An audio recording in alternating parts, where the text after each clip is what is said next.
আসসালামু আলাইকুম। তো ভাই বন্ধুদের সাথে 300 মিনিট আর বাণিজ্য মেলা ঘুরে আসার পরে ওয়াইফ কিন্তু জিদ ধরে বসে রয়েছে ঢাকা ঘুরাইতে হবে। তো ও তো লোকাল বাসে বা বাইকে আমার ভয় করে নিয়ে যেতে, যেহেতু রাস্তাঘাটে এত রাফ বাস চালায়, আমার নিজেরও ভয় করে। বাট দেখি কিছুদিন পর থেকে বাইক চালায় অভ্যাস হয়ে গেলে তারপর বাইকে ট্যুর দিব। তো আজকে গাড়ি দিয়ে যেতেছি ঢাকা ঘুরাইতে। কোথায় কোথায় যাবা, তোমার প্ল্যান কি, কি কি করবা? বুফেট খাবো সি ফুড, সি ফুড তো কক্সবাজার, ঢাকা নাই। সি তুমি কেমন যেন আছে আমি দেখছি কই? রিভিউ। তো ফুড রিভিউ দেখে ফেলছো, হ্যাঁ?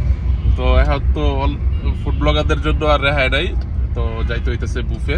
প্রথম আমরা যাবো, অ্যাকচুয়ালি আমাদের পাসপোর্টে কিছু কাজ আছে, ওর ভিসার মেয়াদ তো বাড়াইতে হবে।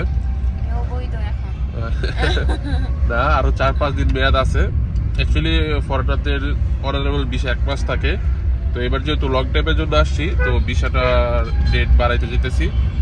ভিসা ডেট বাড়ানোর পরে আমরা আপাতত ট্রাভেল প্ল্যান করব। তো ইনশাল্লাহ আর অনেক অনেক জায়গার ট্রাভেল ব্লগ আসবে।